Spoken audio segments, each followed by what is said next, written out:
akan saya sampaikan lewat Google Classroom, feedback dari judul yang kalian ajukan, kemudian artikelnya udah sesuai belum sih? Itu. Terus jurnalnya itu sudah pas tidak dengan judul yang kalian ajukan itu. Nanti kita coba. Oke, kita ke sini dulu supaya nanti tidak melebar kemana-mana ya. Nah di sini salah satu penciri dari penelitian kita kan judul ya. Jadi judul kalau sudah menarik itu kayaknya sudah menjadi kunci. Oh, pembaca itu pasti nanti akan membaca kelanjutan dari judul itu, misalkan ke bagian abstrak. Nah, di sini bagaimana kita menyusun sebuah judul. Ada beberapa jurnal yang menentukan jumlah kata dalam satu judul. Ada yang seperti itu. Makanya di sini kalau kalian sudah menentukan jurnal yang menjadi sasaran tadi ya, sasaran untuk submit itu, dilihat gaya selingkungnya atau pedoman penulisannya. Kalau misalkan ditulis judul maksimal 13 kata, oke, ya berarti harus dihemat itu, jangan terlalu panjang. Mana yang bisa kita kita hapus dari judul tersebut tanpa mengubah konten yang kita maksudkan ya dalam penelitian ini. Ya, jadi singkat di sini. Kalau kepanjangan itu juga membuat selain kurang indah juga ya, juga nanti istilahnya di sini ada lebih baik kita masukkan saja ke dalam metodologi ya atau di pendahuluan. Jadi untuk menghemat kata-katanya dalam judul, jumlah kata. Oke, nah selain itu deskriptif, menarik, ya terus kemudian tidak berbeda jauh dengan research question-nya. Jadi kalau kalian ingin mengetahui bagaimana pengaruh harga terhadap perilaku konsumen misalkan. Nah, berarti di situ judul itu juga harus menampilkan ada harga dan ada perilaku konsumen. Nah, kalau untuk kepentingan skripsi biasanya dituntut untuk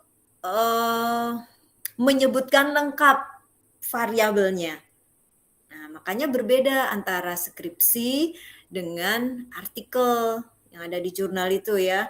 Kalian nanti akan terbiasa melihat ketika membaca artikel-artikel di jurnal itu kok nggak sesuai dengan variabelnya misalkan ya, di situ kok nggak disebutkan semuanya. Nah itu ya memang satu karena mungkin ingin singkat ya dan ingin menarik di situ. Tapi kalau kita lihat skripsi, apakah itu tesis atau disertasi, itu dituntut untuk lengkap. Ya nanti akan kita lihat bedanya. Ya, kemudian di dalam judul itu kalian harus memunculkan, memberi nuansa novelty atau kebaruan dan kontribusinya. Nah, biasanya kalau kontribusi itu yang agak agak susah karena pasti nanti akan panjang. Ini bisa kita lihat seperti apa ya, nggak harus ada sih untuk kontribusinya.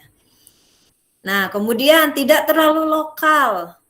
Nih, jadi kalau di dalam artikel kalian itu menyebutkan studi kasus di kawasan Jakarta Selatan, misalkan. Nah, itu terlalu lokal.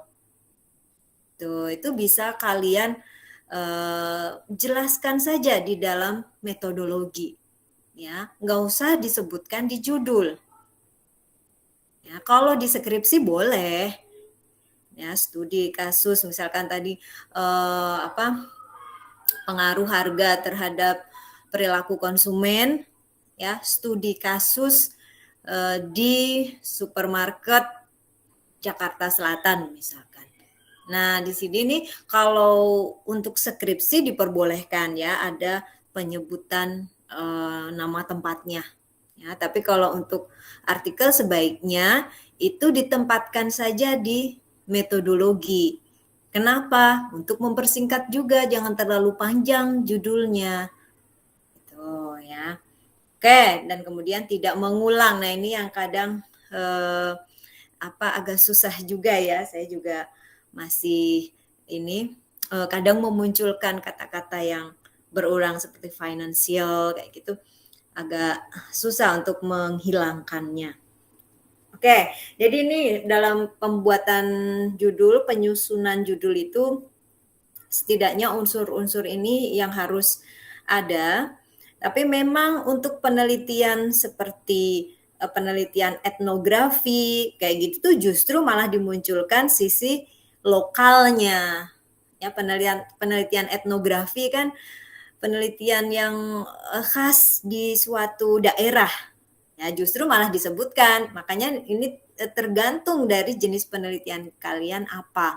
Misalkan kayak gini nih, membahas tentang bagaimana angkringan di Yogyakarta itu bisa bertahan dalam kondisi pandemi misalkan seperti itu, ya justru itu yang unik, itu yang nggak boleh dihilangkan. Makanya di sini tergantung dari tema penelitian kalian seperti apa. Ya kalau kearifan lokal ya munculkan saja di situ ya, kajian di tradisi Bali misalkan dalam menyusun laporan keuangan ya gitu tuh ada bahasannya, dan itu justru malah menariknya di situ.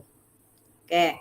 Nah, ini saya coba menampilkan hasil penelitian saya ya, supaya kalian tahu perbedaannya. Jadi, dalam laporan penelitian saya, judul lengkapnya itu seperti ini, yang atas ini. Ini adalah judul penelitian. Jadi belum berupa artikel. Ya, ini penelitian utuh yang panjang sampai 70 halaman. Nah, di sini nih. Pengaruh kinerja keuangan terhadap kepatuhan pengungkapan informasi keuangan melalui aksesibilitas internet financial reporting. Oke, coba kalian di sini akan kita analisis ya. Kita akan tahu ini variabelnya, kinerja keuangan. Pengaruh kinerja keuangan terhadap kepatuhan pengungkapan informasi keuangan. Ini variabel Y-nya. Jadi ini X terhadap Y melalui aksesibilitas internet financial reporting, kita singkat IFR ya, melalui aksesibilitas IFR. Jadi ini adalah variabel perantara atau pemoderasinya, variabel Z-nya. Jadi ada X, Y, Z seperti itu, atau X, Z, Y.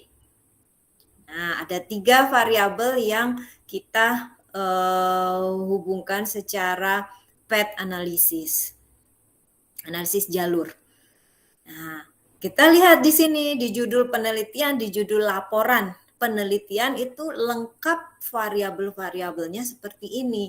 Ada X, ada Y, ada Z.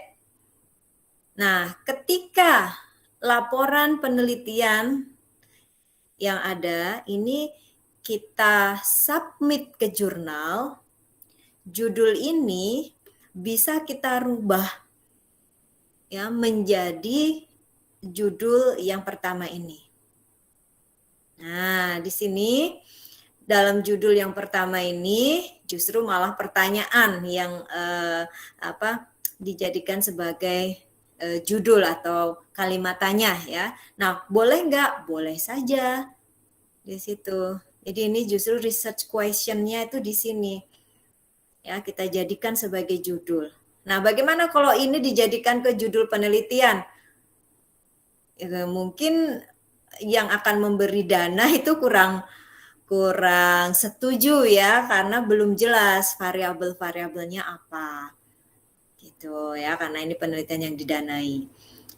Nah, ketika penelitian A ini kita pisah, kita buat dua judul untuk artikel, ini ada perbedaan tentang bagaimana menyusun sebuah judul.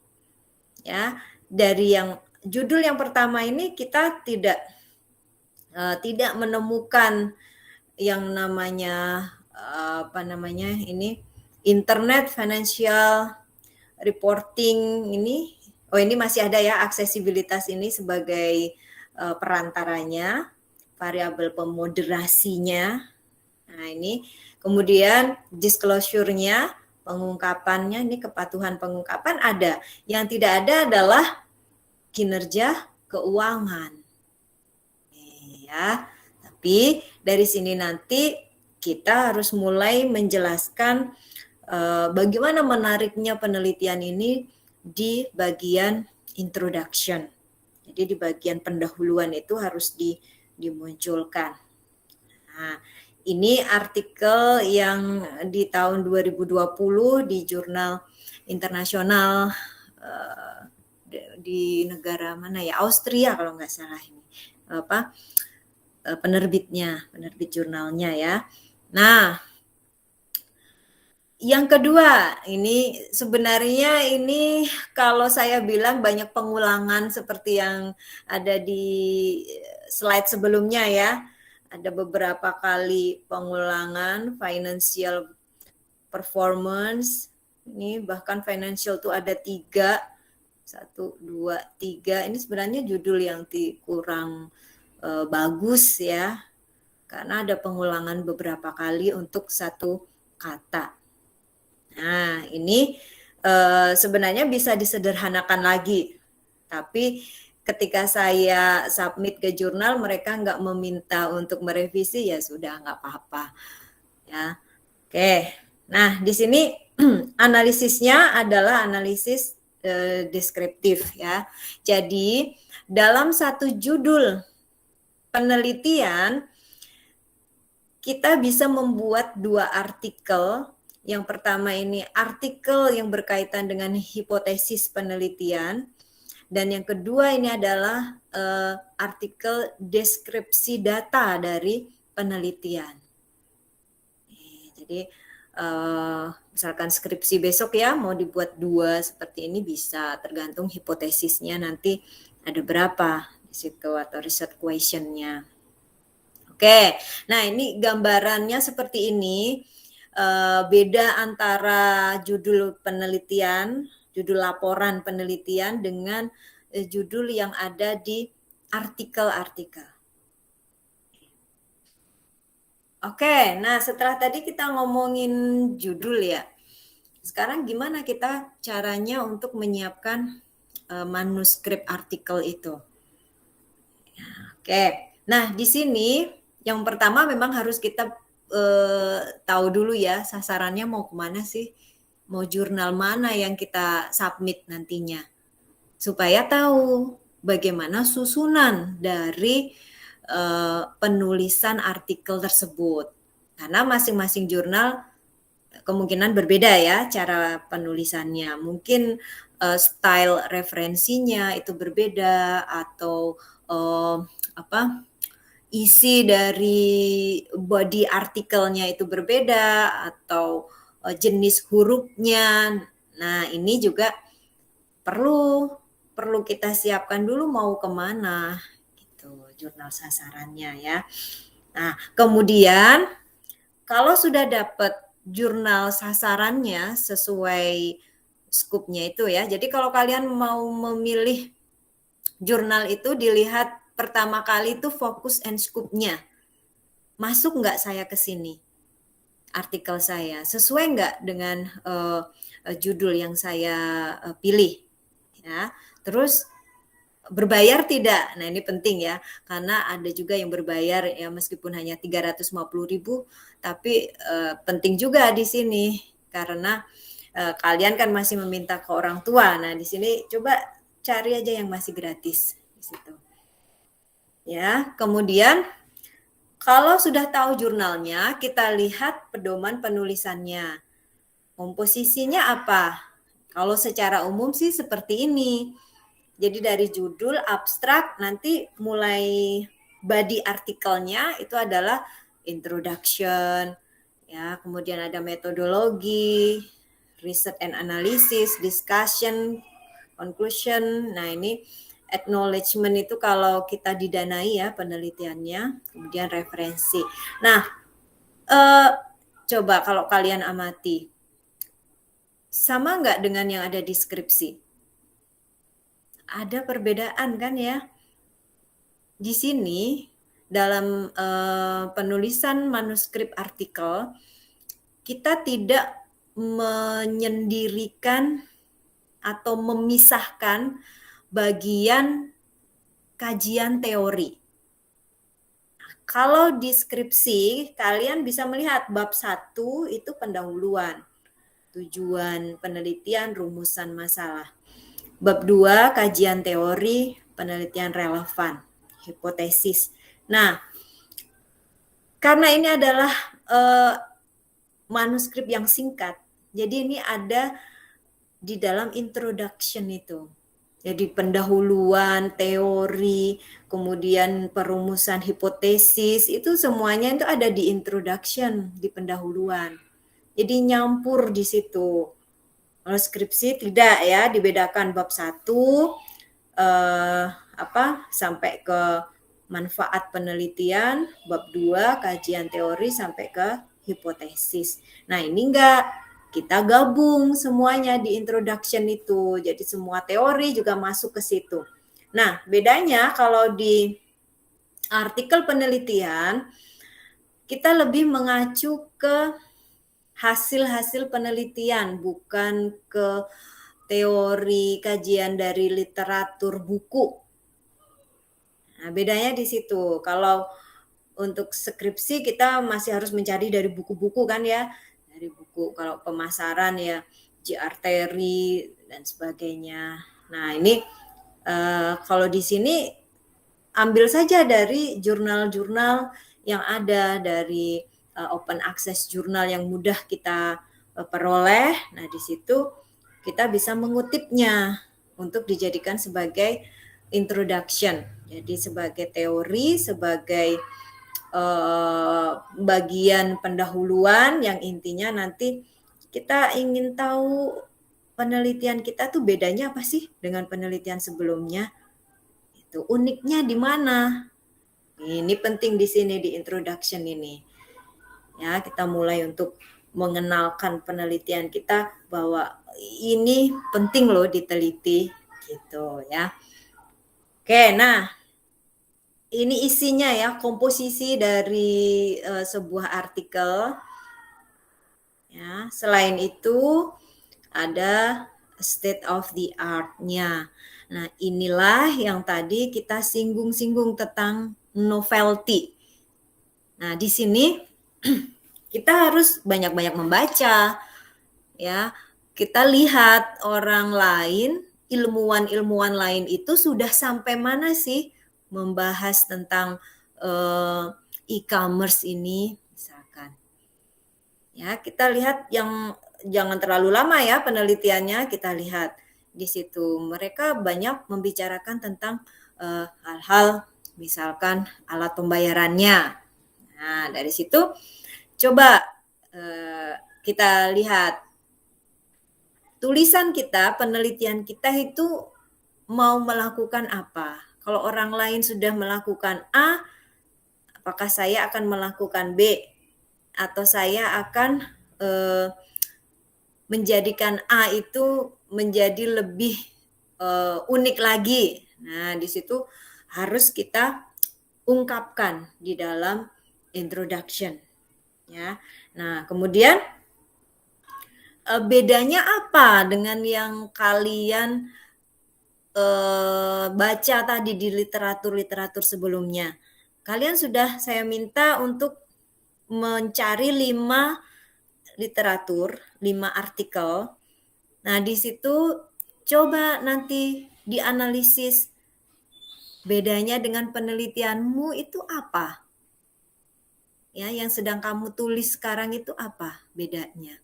Nah, itulah yang nanti kita temukan sebagai novelty di situ ya. Nah, memang tadi novelty paling rendah itu adalah novelty yang hanya berbeda tempat saja. Ya, penelitian di sekolah A, saya di sekolah B. Bedanya di situ semua variabelnya sama. Ya, kayak gitu ya nilainya nanti eh, tidak bisa tinggi ya karena hanya mengubah sedikit saja tempatnya saja. Kecuali kalau tempatnya itu memang apa bagus dalam hal keunikannya misalkan. Itu nggak masalah gitu ya, tapi kita kaji lebih dalam di bagian mana itu yang berbeda di tempat ini. Kenapa saya meneliti di tempat ini? Itu harus dijelaskan. Apa apa bedanya dengan tempat yang sebelumnya? Tuh. Oke, nah, jadi itu strategi untuk menulis ya. Nah, ini contoh contoh pada bagian artikel di bagian introduction ya yang menunjukkan bagaimana pengukuran kinerja keuangan di sektor pemerintahan ini ya ada beberapa penelitian ini diungkapkan nih. One measure of government performance is measured from the financial aspect. Jadi ada banyak aspek untuk mengukur kinerja pemerintah itu. Salah satunya adalah kinerja keuangan. Nah, di sini nih pentingnya apa sih kinerja keuangan di penelitian-penelitian sebelumnya itu sudah disebutkan, mereka sudah menemukan ya kalau kinerjanya bagus pemerintah daerah di situ ya akan mengungkapkan informasi keuangannya ke publik. Jadi lebih jujur ya, karena memang kinerjanya bagus misalkan. Nah ini menurut penelitiannya Hiola dan kawan-kawan 2016. Nah, kayak gitu tuh kita harus memunculkan juga. Lalu apa bedanya dengan penelitian sebelumnya itu tentang kinerja keuangan? Ya, nah ternyata dalam penelitian IFR (Internet Financial Reporting) ini belum ada yang meneliti tentang aksesibilitas internet. Nah, oleh sebab itu peneliti mengambil variabel aksesibilitas IFR itu sebagai salah satu faktor yang mempengaruhi kinerja ya, mempengaruhi pengungkapan informasi keuangan. Nah, dijelaskan juga ini di kalimat yang ini, there is no research on IFR which makes accessibility as a moderator variable. Jadi di penelitian sebelumnya itu belum ada. Makanya saya mau meneliti ini. Gitu ya. Jadi diungkapkan hal-hal yang seperti ini di bagian introduction. Jadi habis ini kan kalian saya minta untuk menulis introduction. Ya, introduction yang isinya itu mulai dari apa yang melatar belakangi penelitian kalian ya, kemudian apa yang membedakan dengan penelitian sebelumnya sehingga kalian tertarik untuk meneliti ini. Nah, itu harus dimunculkan ya sehingga akan menarik pembaca. Oh, ini belum pernah saya temukan di penelitian yang lain. Si pembaca itu nanti akan lanjut lagi ke bagian berikutnya ya, bagian artikel berikutnya. Jadi ini di introduction. Tunjukkan mana sih bedanya penelitianmu dengan penelitian sebelumnya. Itu variabel saya ubah. Misalkan, oh yang kemarin penelitian akuntansi itu semuanya kuantitatif semua, padahal kan enggak. Sekarang aspek sosial, aspek psikologi itu sangat mempengaruhi seseorang dalam mengambil keputusan misalkan. Makanya penting ini meneliti akuntansi itu secara kualitatif. Nah, misalkan seperti itu ya untuk menemukan novelty-nya. Nah, ini bagaimana menemukan novelty di sini ya. Jadi kalian membaca 5 artikel tadi, kan berkelompok tuh ya. Ada yang anggotanya 3 orang. Nah, coba dibaca, dicari apa yang membedakan antara kelima penelitian tadi. Ya, terus mana yang mungkin bersifat kontradiktif? Misalkan nih ya, ada 5 penelitian A, B, C, D, E. Penelitian A, hipotesisnya tidak terbukti. Penelitian B, C, D, E terbukti.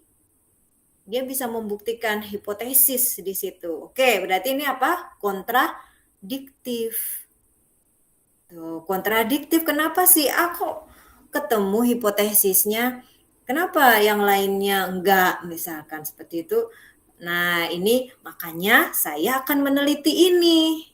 Karena hasilnya itu masih random ya, kadang terbukti, kadang enggak. Oke, berarti ini bisa mengarahkan pada novelty. Jadi dilihat di hasil penelitiannya seperti apa itu yang artikel yang sudah kalian download itu ya, ada 5 itu. Ya. Nah, bisa juga novelty itu memang kita melihat dari kedalaman suatu bidang. Tuh ya, jadi meneliti tentang misalkan kinerja keuangan. Nah, kinerja keuangan itu ternyata tidak hanya bisa diukur dengan rasio solvabilitas misalkan. Nah, ada juga rasio-rasio yang lain. Penelitian A menggunakan rasio solvabilitas, misal. Penelitian B menggunakan rasio likuiditas. Nah, ini kan berarti bidang tentang kinerja keuangan itu akan sangat mendalam kita kaji dalam penelitian ini. Ya, orang lain menggunakan ukuran rasio yang berbeda dengan penelitian saya.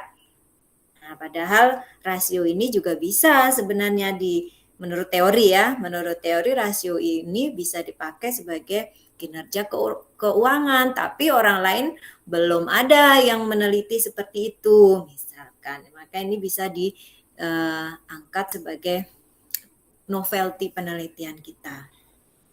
Ya. Nah, kebaruan ini juga dapat dicari pada jurnal terindeks yang terbaru. Jadi kita memang harus rajin-rajin membaca artikel ya, terutama artikel yang masih baru tahun 2000, 2021, 2019 kayak gitu tuh masih fresh dan nanti akan menemukan ya bahwa oh ini ada gap-nya ini yang bisa kita masuki di situ. Karena kita sudah semakin mudah ya memperoleh artikel, sudah open journal system juga, kecuali kalau artikel yang dari jurnal internasional yang harus berbayar kayak gitu tuh yang kita susah untuk mengaksesnya ya, kecuali kalau dari universitas berlangganan jurnalnya. Nah, ini 3 macam novelty di sini ya. Dari kebaruan dari hasil penelitian baru dan belum ada peneliti lain yang mengerjakannya atau mempublikasikan hasil penelitian. Ini jadi misalkan ada pemikiran baru dari kalian, kemudian sebelum-sebelumnya itu belum pernah dikaji oleh peneliti lain, nah boleh itu kebaruan yang paling tinggi ya. Oke, nah Misalkan seperti penemuan vaksin untuk virus corona, nah kayak gitu kan butuh biaya tinggi juga ya. Kita nggak sampai ke tingkat yang itu, gitu. Nah, oke, kebaruan dari hasil improvisasi atau penguatan terhadap kelemahan hasil penelitian sebelumnya. Nah, ini bisa kalian lihat di bagian keterbatasan penelitian atau di bagian discussion. Jadi di artikel bagian belakang itu kan pasti ada pembahasan kemudian diskusi ya. Nah, di situ tuh biasanya muncul penelitian ini misalkan hanya 70% mempengaruhi kinerja keuangan, yang 30% itu variabel yang lain atau faktor-faktor yang lain. Nah, mungkin di penelitian selanjutnya bisa menggunakan variabel ini, misalkan seperti itu ya. Berarti di situ kalian akan menemukan, oh berarti saya akan mencoba menyempurnakan tadi hasil penelitian sebelumnya. Ya, dia pakai variabel A, B, C, saya memakai variabel DE misalkan atau A, B, C, D, E. Jadi lebih banyak. Nah, itu dari kelemahan ya, atau mungkin dia scoop sampel atau populasinya itu masih sedikit ya. Nah, kita perluas. Itu tuh bisa jadi kebaruan. Ya, atau ini kebaruan dari sanggahan seperti tadi kontradiktif, hipotesis di penelitian A diterima, kok di penelitian B nggak diterima, ya oke kita teliti lagi dengan sampel yang berbeda. Gitu. Oke. Nah, menemukan novelty ini bisa juga dilakukan dengan diskusi, biasanya di seminar-seminar seperti itu, conference, atau pada saat kita ada itu ya keynote speaker kalau di conference itu, nah itu kadang isu-isu yang terbaru itu diungkapkan gitu ya. Nah, atau dengan literatur review, baca. Memang di sini kita harus membaca jurnal-jurnal ilmiah, buku hasil penelitian ya supaya tahu oh ini loh yang terbaru yang belum dilakukan oleh peneliti sebelumnya ya. Nah, kemudian bisa juga dari pengalaman peneliti. Nah, misalkan nih saya fokus ke Internet Financial Reporting. Nah, saya di sini pernah menguji 3 variabel A, B, C untuk Internet Financial Reporting. Nah, di situ saya akan menggali lagi, oh ternyata ada variabel lain. Oke, berarti saya tambah di situ ya. Nah, dari situ pengalaman saya terhadap penelitian dengan tema tertentu itu akan menjadikan satu masukan untuk mencari novelty ya. Konsennya di mana? Di keuangan. Ya udah, di situ kita udah pengalaman beberapa kali penelitian jadi tahu untuk novelty-nya itu ada di mana. Gitu. Ini pentingnya kalau linier ya bidangnya. Oke. Nah, bisa juga di sini dari research gap. Jadi kalian ketika membaca literatur atau hasil penelitian, nah di sini peneliti sebelumnya itu memiliki informasi yang tidak lengkap, misalkan yang terbatas. Oke, berarti ini adalah gap yang bisa kita masuki. Ya. Nah, di sini penelitian bertujuan untuk menjembatani kesenjangan penelitian tadi. Oh, teorinya mungkin ada yang kurang di penelitian A. Nah, oke, saya akan menambahkan di situ teorinya. Ya. Analisisnya mungkin bisa saja analisis dulu menggunakan analisis deskriptif atau analisis regresi. Nah, di sini saya menggunakan alat analisis yang lain. Tuh, itu boleh juga seperti itu ya. Itu gap juga yang bisa kita ambil sebagai novelty. Ya. Terus mungkin ada beberapa research question yang belum terjawab di penelitian sebelumnya. Nah, ini kalian bisa mengangkatnya dari penelitian sebelumnya. Ini belum bisa menentukan bagaimana misalkan ya mengapa tingkat penjualan di era pandemi mengalami penurunan untuk bidang infrastruktur misalkan seperti itu atau konstruksi. Nah, di situ bisa diangkat sebagai tema penelitian yang baru. Oke, terus memiliki fungsi sebagai titik awal untuk penelitian. Jadi memang tadi gap-gap penelitian tadi tuh jadi titik awal kita ya. Kita mau ngapain? Kita mau kemana? Dari situ akan terlihat jelas. Makanya nanti saya akan membaca artikel yang sudah dikirim dan mencoba untuk menyelaraskan dengan judul yang kalian ajukan di situ, apakah sudah sesuai atau tidak. Research gap-nya itu sudah bisa kalian tangkap untuk dijadikan sebuah judul atau belum. Nah, itu nanti akan saya analisis tugasnya ya. Oke. Kemudian ini research gap tadi bisa didapatkan dari satu perbedaan hasil penelitian tadi ya. Yang satu peneliti A hasilnya seperti ini, peneliti B hasilnya seperti ini. Oke, kita teliti lagi supaya hasilnya sama ya, sesuai teori. Jadi nggak random seperti itu ya. Atau kekaburan konsep. Jadi nggak jelas teorinya, mungkin dia mengambil alat analisis yang salah. Nah, oke, kita coba menggunakan alat analisis yang lain. Nah, kemudian dari keterbatasan. Tuh, jadi kalian kalau membaca artikel, cari di bagian akhir.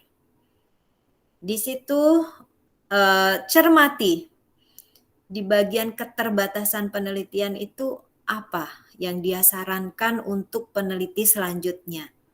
Nah, ini yang bisa kita jadikan titik awal penelitian kita. Gitu. Jadi membacanya jangan hanya di awal di bagian abstrak saja ya, tapi coba dari awal sampai akhir itu betul-betul kita pahami isinya, terus temukan keterbatasannya apa. Kenapa? Karena kalau di dalam artikel itu tidak langsung dinyatakan dalam subbab gitu ya, keterbatasan penelitian, itu nggak ada. Dia menyatu di body artikel. Jadi kalian harus mencari. Berbeda kalau di skripsi. Kalau di skripsi, keterbatasan penelitian tuh mudah banget nyarinya. Di bab 4 bagian akhir, udah ketemu di situ. Ya, tapi kalau di artikel itu kadang tidak dinyatakan secara eksplisit. Ya, tidak terus ada kalimat penelitian ini memiliki keterbatasan itu kadang nggak ada seperti itu kalimatnya, tapi harus dicari di bagian akhir ya. Oke, nah kemudian tatanan konsep yang perlu dijelaskan lagi seperti tadi ya, teori-teori di situ yang mungkin masih belum sesuai ya, kita ada konsep baru yang misalkan ada teknologi baru di situ, nah coba mungkin kita bisa mengisi gap-nya itu untuk menjadi satu teori yang lebih relevan dengan kehidupan sekarang, misalkan e-commerce itu kan akibat adanya teknologi. Nah, di situ ada pergeseran-pergeseran tentunya. Nah, ini bisa kita jadikan sebagai titik awal dalam penelitian. Nah, ini sebenarnya juga berkaitan dengan yang tadi ya, bagaimana mencari literatur gap atau research gap. Ini memang kita harus lagi-lagi membaca dengan cermat dengan teliti, terutama variabel-variabel yang akan kita angkat sebagai variabel penelitian kita. Nah, di sini nih ada beberapa hal yang bisa dijadikan literatur gap nih ya, bagian diskusi dan saran penelitian ini biasanya muncul. Saran untuk peneliti selanjutnya, itu kalau di skripsi di bab 5. Nah, peneliti selanjutnya disarankan untuk meneliti variabel ini misalkan ya, atau lokasi penelitiannya ditambah, misalkan dia menyarankan seperti itu ya, berarti kita bisa mengambilnya dari alasan ini ya, dari diskusi, dari saran penelitian, dari keterbatasan penelitian. Ini menjadi celah yang bisa kita masuki, atau mungkin bisa juga kita melihat dari berbagai macam variabel yang dipakai dalam penelitian itu. Ya, misalkan nih, kita mau meneliti faktor-faktor yang mempengaruhi variabel Y. Nah, di situ kita menemukan yang mempengaruhi variabel Y itu menurut penelitian A itu ada variabel X1, X2, X3. Nah, penelitian B dia meneliti yang mempengaruhi Y itu adalah X5, 6, 7. Nah, penelitian C menggabungkan semuanya, misalkan seperti itu. Nah, terus kita bagaimana nih? Apakah kita akan melakukan penelitian ulang yang seperti itu dengan menggabungkan misalkan ada 11 variabel atau seperti apa? Nah, kita bisa mencoba menganalisisnya ya, misalkan kenapa di penelitiannya si A itu X dengan Y, misalkan X5 dengan Y itu tidak terbukti. Nah, atau X5 dengan Y itu pengaruhnya kecil. Ada apa ini? Nah, kalian bisa mengambil 3 tadi ya. X5, kemudian Y. Nah, mungkin ada salah satu variabel yang bisa memperkuat hubungan tersebut atau pengaruh tersebut. Nah, misalkan di penelitiannya si B tadi, dia hasilnya X5 ini lemah banget pengaruhnya. Nah, kalian penasaran. Telepon ibu berapa? Nanti ya. Tutup dulu. Nah, ada X5 mempengaruhi Y, tetapi dia pengaruhnya sangat kecil. Nah, kalian merasa penasaran nih, ada apa? Sedangkan X yang lain itu pengaruhnya gede-gede. Ya, persentase pengaruhnya. Ini ada apa di sini nih? Nah, kita mencoba membaca literatur. Oh, ternyata ini ada variabel lain yang bisa memperkuat loh antara X5 dengan Y. Nah, kita harus ada teorinya ya, nggak bisa hanya hanya logika kita, nggak bisa seperti itu. Kita harus ada teori yang menyebutkan tentang pengaruh dari X ke Y maupun Z itu, sehingga nanti akan kuat hipotesis kita bahwa variabel Z ini bisa memperkuat variabel X5 dengan Y. Nah, misalkan seperti itu ya. Itu yang ada di penelitian saya tadi. Jadi memoderasi. Ya, siapa tahu dengan adanya kehadiran variabel Z itu dia jadi tambah kuat pengaruhnya. Nah, nanti imbasnya ke implikasi ya, implikasi penelitian kita jelaskan di situ. Oke. Ini berbeda dengan skripsi atau laporan penelitian. Kalau untuk artikel di sini komposisinya lebih besar atau didominasi oleh jurnal penelitian. Ya, 80% itu dari artikel penelitian. Buku hanya 20%. Tuh, bedanya di situ. Tapi kalau untuk skripsi, disertasi, tesis kayak gitu tuh buku juga harus dihadirkan lebih banyak ya, tidak hanya 20%. Itu ya. Nah, kemudian di belakang. Belakang mana? Dekat tanaman. Kemudian referensi tahun terakhir, terutama untuk bidang ekonomi ini paling tidak ya 5 tahun lah, maksimal 10 tahun. Itu udah banyak sekali perubahan ya di sini kalau 10 tahun terakhir. Oke, ya baik. Nah di sini kita bisa melihat. Saya ingin share.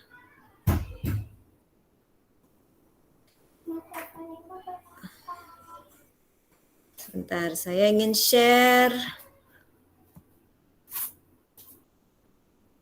Nih, sudah muncul? Mana sini? Sudah, Bu. Sudah nampak ya? Saya hanya mengambil random dari salah satu tugas kelompok. Ini kelompok 4.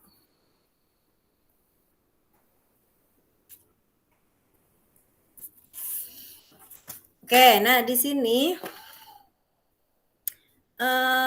kelompok 4 itu ada Miftahul Jannah, Linda, sama Soimatul. Temanya apa kemarin? Ini kelompok 4. Coba salah satu. Tema 7, Bu. Tema ke-7 apa? Nggak ditulis di sini ya? Tentang apa? Tentang ketahanan UMKM, Bu, di masa pandemi. Ketahanan UMKM di masa pandemi. Oke. Ya, kita coba analisis judulnya di sini ya. Nah, kayak gini nih. Kalau kita lihat dari studi kasus ini bisa kita sembunyikan saja dari judul. Jadi ini kita masukkan ke metodologi saja ya. Ini studi kasus UMKM bidang kuliner di Pondok Aren di Jurang Mangu. Nah, kayak gini nih bisa kita delete saja ya. Oke, nah untuk mengetahui bagaimana dari judul yang ada ini sudah menunjukkan novelty atau belum dari penelitian-penelitian sebelumnya. Nah, ini memang kita harus melihat dari artikel-artikel yang ada di sini ya, dari Andrianto sampai yang Jenny Irnawati ini. Oke, kita harus mencari tahu dulu ya, harus membaca lebih detail lagi. Nah, kalau kita lihat jurnal targetnya, ini jurnal Karinov itu Sinta berapa? Karinov. Kalau nggak salah Sinta 4, Bu. Sinta 4 ya. Oke. Ekonomi Pendidikan dan Kewirausahaan UNESA Sinta berapa? Sinta 3, Bu, kayaknya. Sinta 3. Sinta 3. Ya, dia ya, di antara ketiga. 3 juga ya. Oke, tapi di sini Iya, coba, karena kebetulan saya yang mengelola sosiodidaktika, kalau saya yang mengedit artikelnya Miftah sama Soima sama Linda, ini saya langsung mereject. Saya akan menolak karena nggak sesuai fokus and scope-nya dengan sosiodidaktika. Ini jurnalnya IPS. Coba cek di webnya sosiodidaktika. Dia scope-nya apa? Kependidikan kan?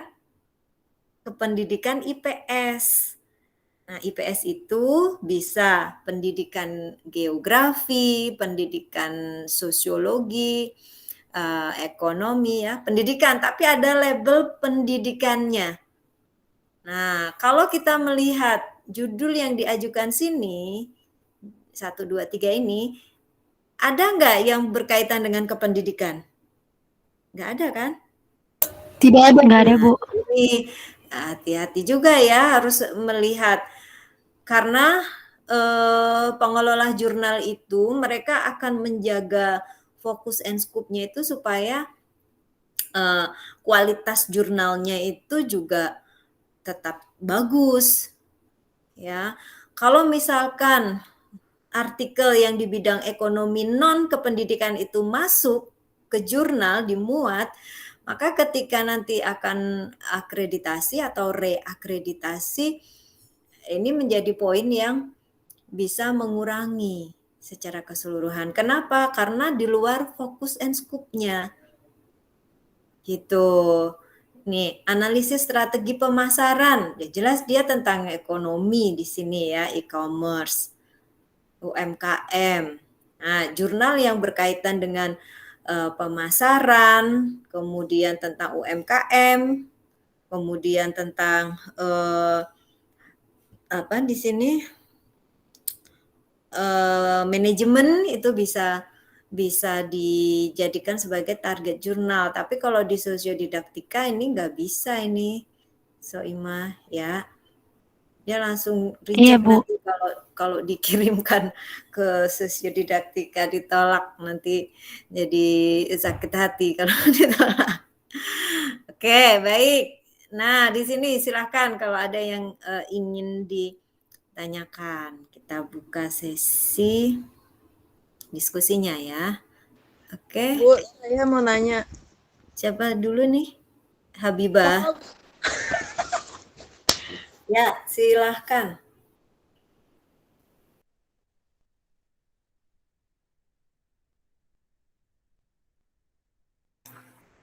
Assalamualaikum, Ibu. Habibah tadi nggak terdengar ya suaranya?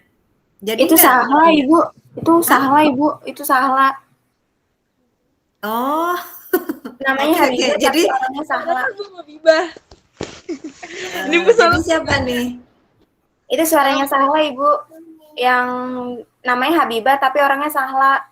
Oh gitu. Lagi Nggak di di webinar. rename ya? Ini Bu mau Oke. nanya.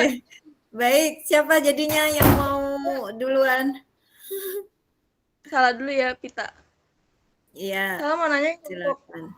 kelompok 3 Bu yang GCR itu judulnya udah oke belum Bu? Apa? Yang kelompok 3. Oh, belum saya lihat. Saya belum mulai menganalisis ini satu persatu. Nanti saya akan berikan feedback dari masing-masing tugas yang sudah dikumpulkan. Ya, akan saya beri masukan, saya arahkan kemana untuk judul. Ya, tapi tidak sekarang, ini kita sedang online ini. Nanti ya. Baru satu yang saya lihat tadi yang e-commerce tentang punya kelompok 4 itu. Yang lainnya belum. Oke. Baik Bu, terima kasih.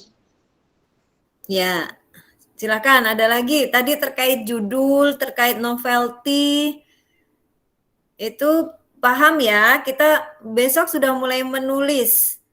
Ya, saya akan memberikan waktu 2 pekan untuk menulis dari introduction. Nggak ada. Introduction yang isinya tentang apa yang melatar belakangi, terus perbedaan apa yang membuat kalian itu meneliti variabel itu ya, sehingga nanti ditemukan novelty-nya. Di peneliti sebelumnya itu belum ada. Nah, gap risetnya apa, gap literaturnya apa, itu coba diungkapkan di sesi 2 pekan yang akan datang. Terus saya beri waktu 2 pekan menulis introduction, nggak usah panjang-panjang, paling sekitar 2 halaman saja ya, disesuaikan dengan jurnal sasaran kalian itu mintanya berapa halaman di situ. Kalau misalkan dia minta biasanya dalam bentuk kata ya, 8.000 kata. Nah, itu bisa kalian manage ya, bagian introduction itu tidak terlalu panjang di situ, tapi sudah memuat tentang apa tujuan penelitiannya. Research question-nya apa, rumusan masalahnya apa. Nah, di situ nanti diungkapkan ya seperti apa. Nah, coba saya lihat. Kalau dari jurnalnya kelompok 4 ini tadi harus di-copy dulu ya, baru bisa dicari di Google. Ya nggak otomatis. Oke, ada lagi silakan tadi yang mengangkat jari. Silakan sambil saya nyari ini Ibu, artikel dari kelompok 4. Oke, suara saya siapa? terdengar Vita. nggak, Bu? Iya, Devita, Apa? Bu. Devita, Ya, Bu. Fit. Oke. Ini, Bu, jadi kan kemarin ada di kelas tuh jadi miskom gitu, Bu. Kan Mhm. dealnya waktu itu sempat boleh kelompok sama boleh individu Iya. kan, Bu ya. Nah, Iya, terus betul. udah itu kemarin ada miskom lagi, ada yang bilang kelompok semua gitu. Jadi kita kelompok semua nih, udah ada 10 kelompok, terus udah juga di grup kelas kita udah ngelis judul gitu. Nah, tapi karena Ibu tadi ngomong di awal boleh kelompok, boleh individu, jadi yang pengen Halo, Bu, masih Putus-putus ya? putus-putus. Iya, kayaknya koneksi internet saya di Depok ini. Apa Jadi gimana? tadi karena Ibu di awal bilang boleh kelompok, boleh individu lagi, jadi yang anak-anak yang mau individu itu jadi gimana, Bu? Soalnya udah terlanjur kayak kita bikin kelompok, tapi masih tetap ada yang mau individu, Bu, pengerjaannya.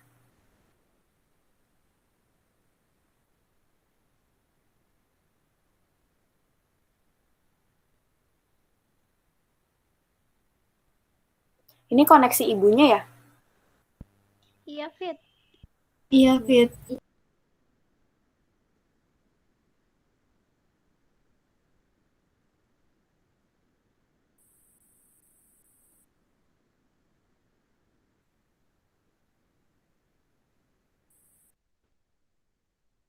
Aduh.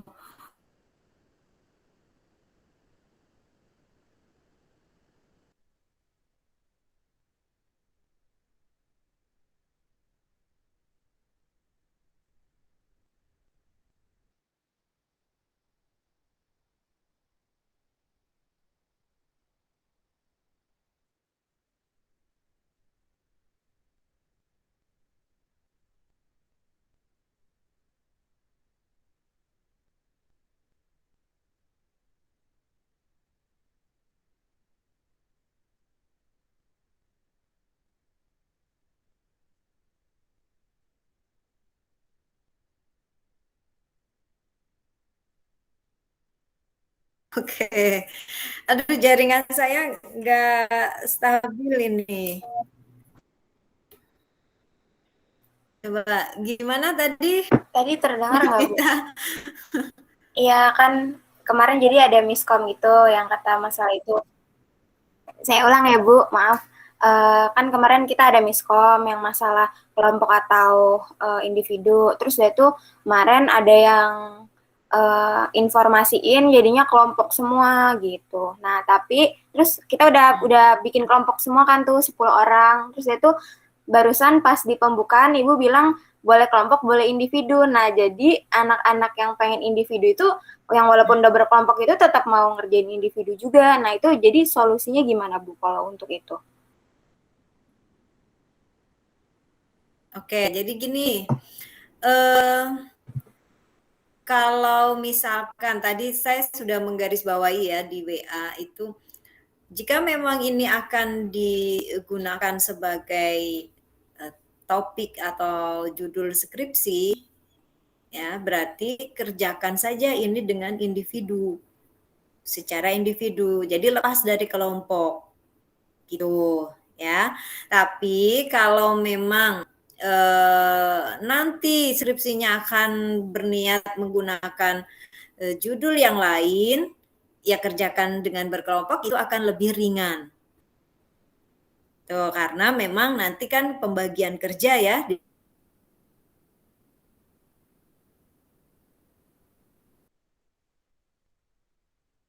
memudahkan kita untuk menulis, ya,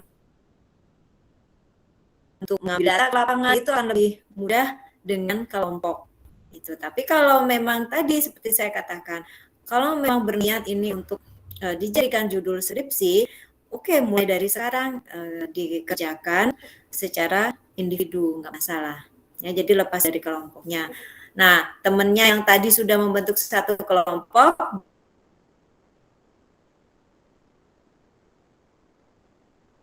bisa bergabung dengan kelompok yang lain, misalkan. Tadi terputus Bu yang kelompok tadi. Boleh diulang Bu? Ya, putus-putus Tadi ya. terputus pas di, ya. Aduh, ini memang jaringannya ya. Jadi gini, kalau untuk individu itu memang disarankan mengambil tema penelitian secara pribadi untuk judul skripsi. Ya. Nah, ketika nanti berniat, saya judul skripsinya bukan tentang ini, saya mau ke pendidikan misalkan, saya mau meneliti di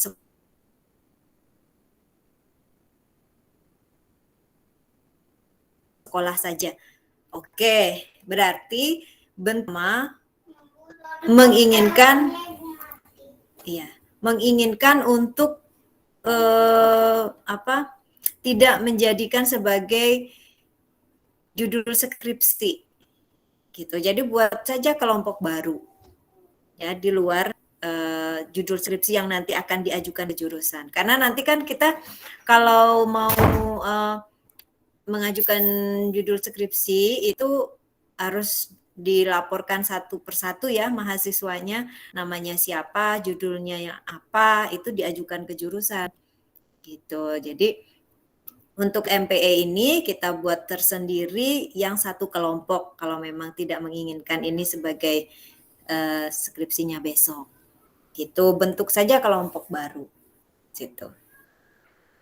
Gitu, jadi dibuat gampang saja ya. Kalau oh ya saya tertarik dengan tema ini, oke, kerjakan aja sendiri.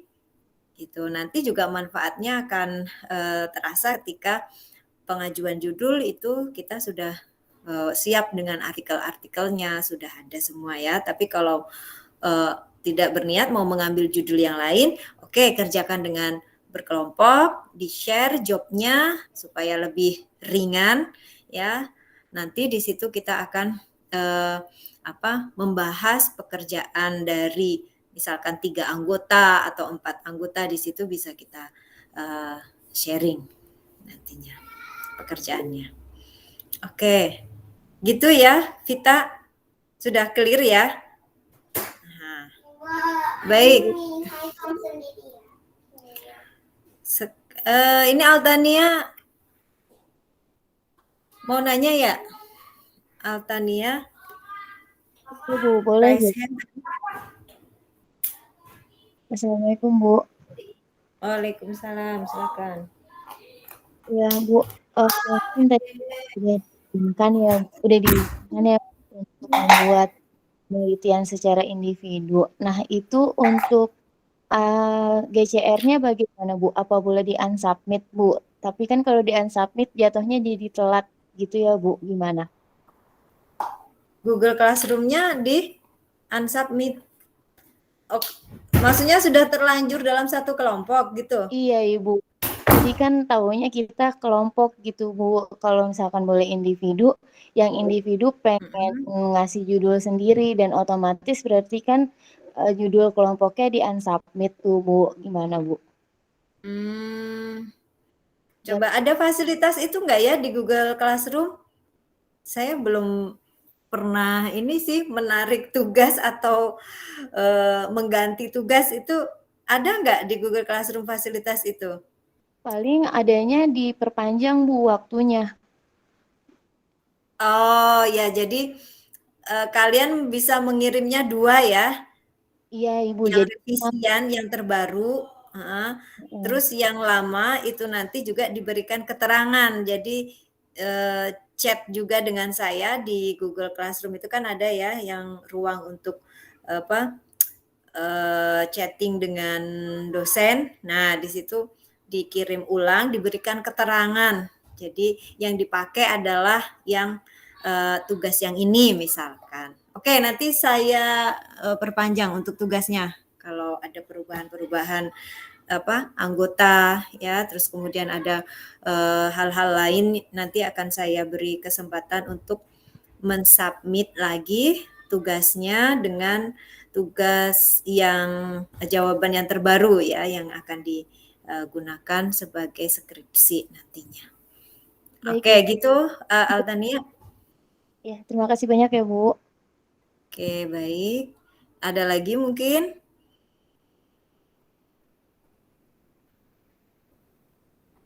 Silakan.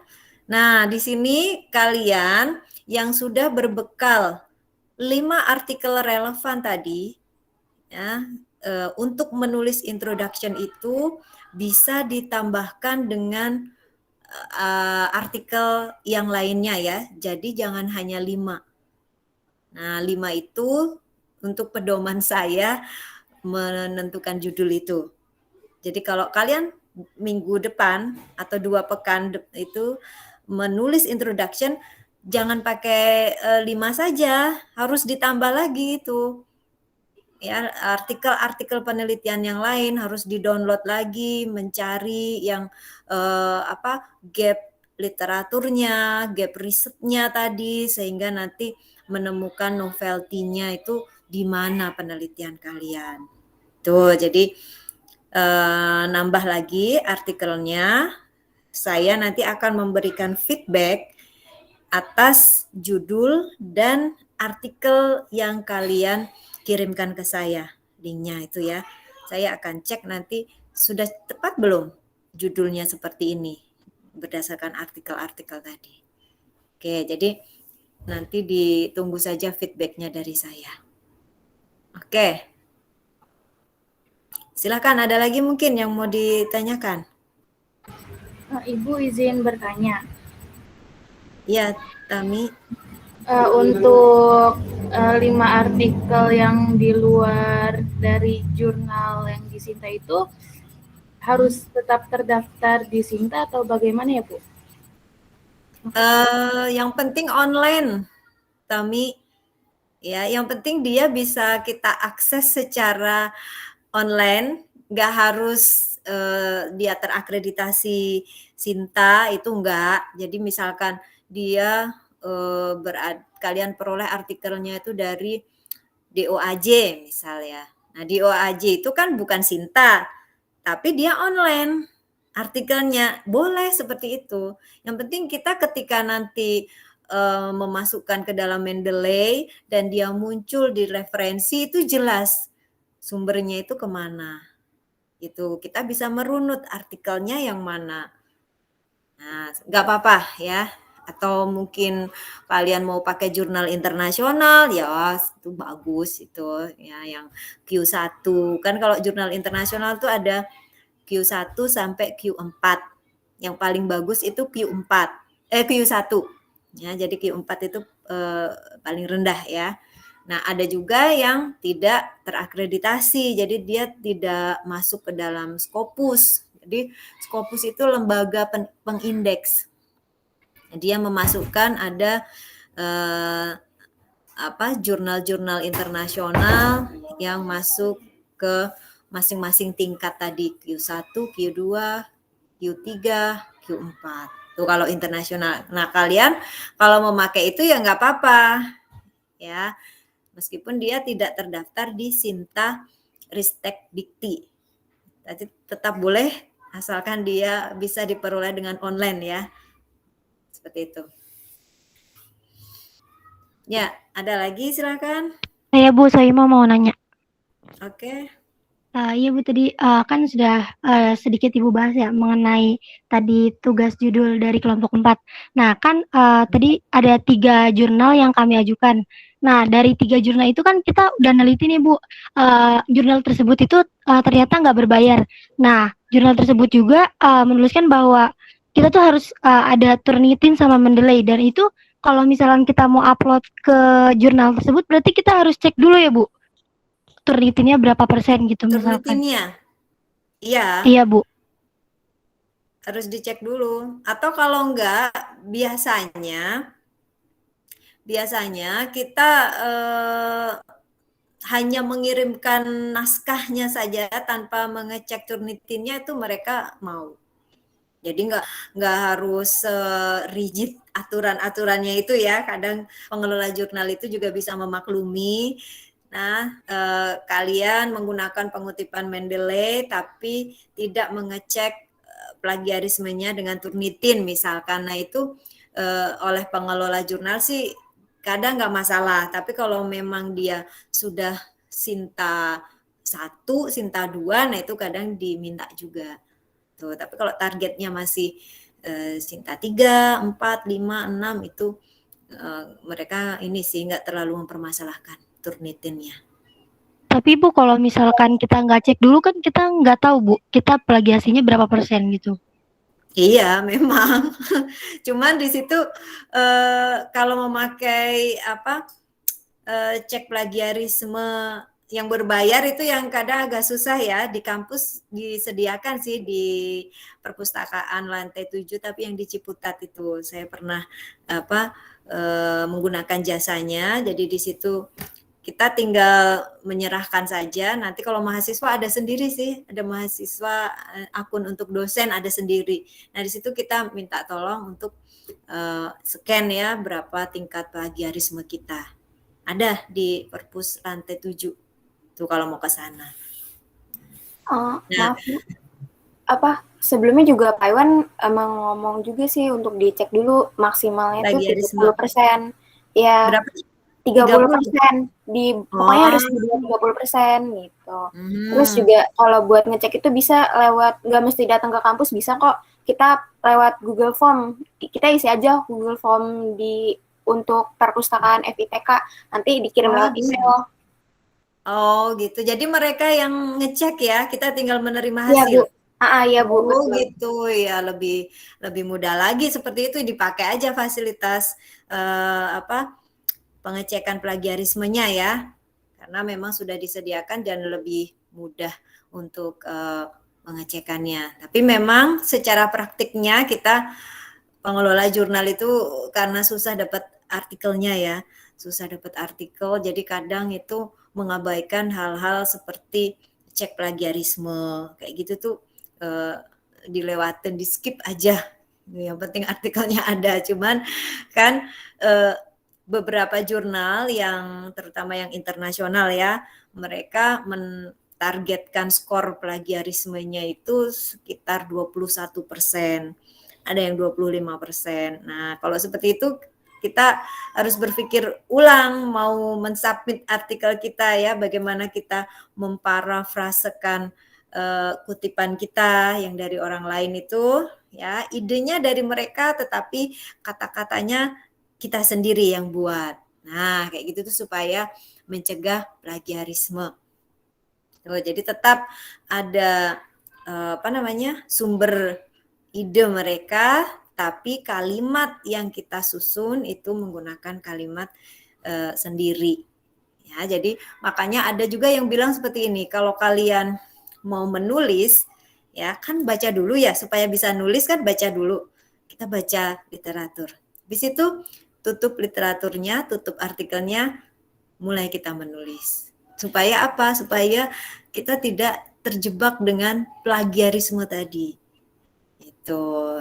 Ya, jadi setelah membaca langsung tuliskan dengan kata-kata kita sendiri gitu. Kalau saya biasanya kalau mau milih variabel itu saya tulis di kertas gitu ya. Penelitian si A, variabel X1, X2, X3 misalkan terhadap Y. Nah, penelitian si B, ini hasilnya apa? Pasti ada sekaligus. Oh, ini hasilnya positif, ini hasilnya negatif, ini tidak berhubungan misalkan.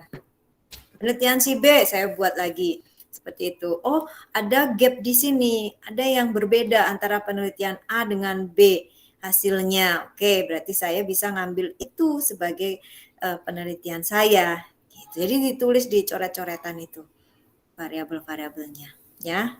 Ada yang caranya seperti itu, ada yang dari teori juga ya, konsepnya ada yang kurang, kita nambah masuk ke situ. Oke, baik.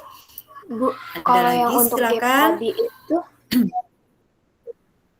Ibu, kalau yang untuk Ya. gap tadi itu kalau misalnya deskripsi kayak itu kan ya penelitian terdahulu gitu ya, di ini ya, variabel yang sama, terus ada yang gitu-gitunya.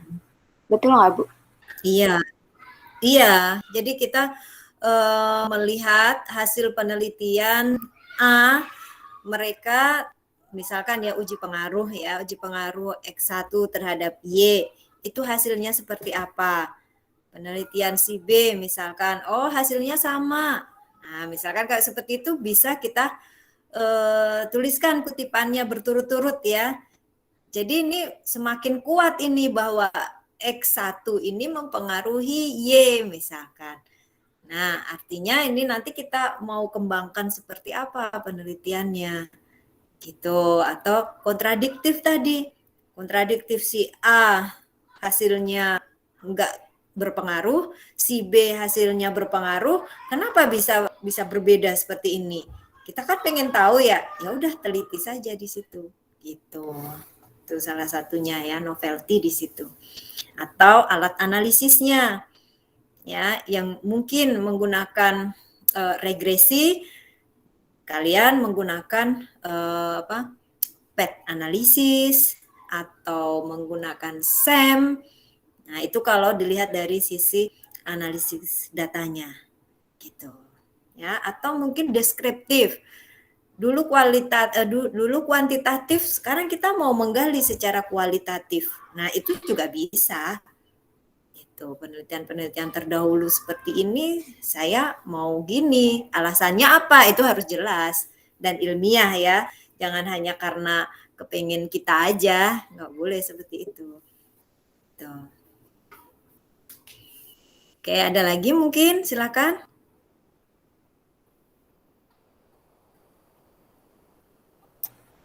Berarti Bu, kalau misalnya ya, yang individu ini kan misalnya individu kita bikin artikel, terus sama dengan yang buat deskripsi, berarti kita ngambil datanya 2 kali, Bu? Nah, seandainya data yang ada ini, kan ini mini riset ya, riset kecil saja, yang selesai hanya 1 bulan mungkin ya. Nah, bisa saja nanti diperluas sampelnya, ditambah sampel. Oh, nanti pas deskripsi atau populasinya itu ya, tergantung nanti pembimbingnya kalau untuk skripsi ya. Kalau pembimbingnya misalkan kurang setuju dengan instrumen penelitiannya, misalkan kalian pakai angket. Nah, angket yang sudah jadi saat ini untuk mata kuliah ini sudah siap pakai gitu ya.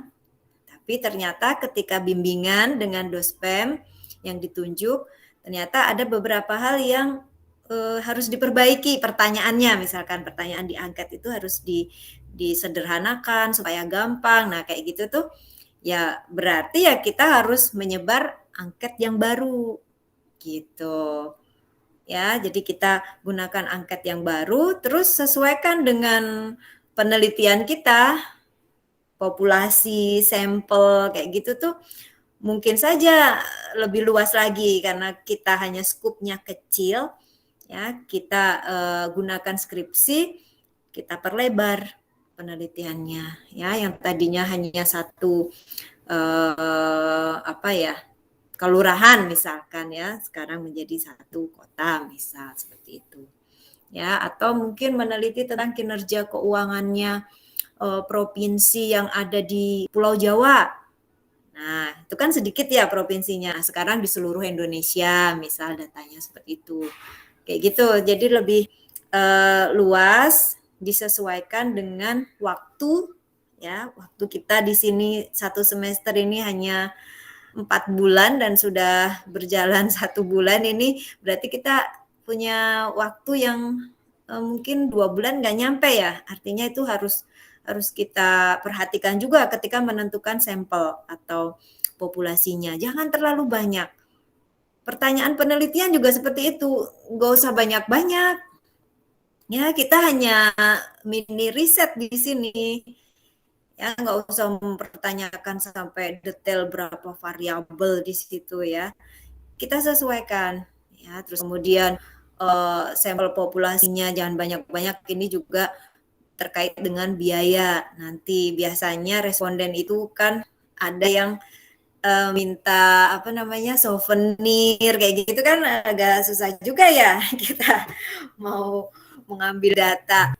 Nah, itu harus dipikirkan ya. Kalau memang mereka dengan sukarela ngisi ya, itu alhamdulillah kalau dapat responden seperti itu ya. Tapi kalau dapat respondennya yang agak-agak susah nih harus dikasih souvenir dulu. Nah, itu yang harus kalian pertimbangkan dalam menentukan sampel karena ada biayanya dan itu tidak ada sponsor ya yang mendukung penelitian ini kan karena secara pribadi. Gitu harus dipertimbangkan tentang biayanya juga. Oke, silakan ada lagi. Jadi nanti saya akan memperpanjang tugasnya sampai hari ini sekarang kan Rabu ya, sampai hari Sabtu ya, untuk merevisi tadi mungkin ada yang membentuk kelompok baru, nanti diberikan keterangan di chatnya ya, terus kemudian mungkin ada yang individu, nah itu juga saya berikan sampai hari Sabtu untuk nanti saya lihat lagi judul dan artikelnya. Baik. Oke, mungkin ada lagi atau sudah cukup? Oke, kalau sudah, saya harapkan kita bisa memulai menulis. Ya, memang menulis itu harus dipaksa, kalau enggak bakal keluar tulisan-tulisan kalian yang sangat bagus itu, pemikiran-pemikiran kalian, kemudian ide-ide. Di sini silahkan dituangkan dalam introduction ya, sesuai dengan tema yang sudah kalian pilih ya. Introduction kalian bisa melihat isinya itu apa saja ya. Satu, pasti ada latar belakang kenapa kalian mengambil judul itu ya. Terus kemudian nanti hasil penelitian sebelumnya seperti apa, kemukakan semua. Menurut si A hasilnya ini, menurut si B hasilnya ini ya. Saya mengambil variabel ini misalkan ya. Di situ harus dimunculkan tingkat kebaruan dari riset kalian dan kemudian apa yang mau dijawab dari penelitian ini atau tujuan penelitiannya apa? Oh, ingin tahu seberapa besar pengaruhnya misalkan ya, atau ada hubungan atau tidak, misal kalau regresi. Ya, itu disesuaikan saja. Jadi ini introduction sudah memuat latar belakang sama teori. Ingat teorinya hanya sedikit saja yang dari buku. Kalian harus mengambil dari artikel penelitian. Lebih banyak ya, 80%. Itu dari artikel penelitian. Oke, ya selamat membaca, dibaca lagi artikelnya. Jadi tidak hanya 5, tapi ditambah lagi dengan artikel-artikel yang lain supaya lebih kaya dalam menganalisis permasalahan dalam riset kalian. Oke, untuk hari ini kita cukupkan, kita baca hamdalah bersama. Alhamdulillahirabbil alamin. Alhamdulillahirabbil alamin. Assalamualaikum warahmatullahi wabarakatuh. Waalaikumsalam warahmatullahi wabarakatuh. Terima kasih. Oke, sama-sama.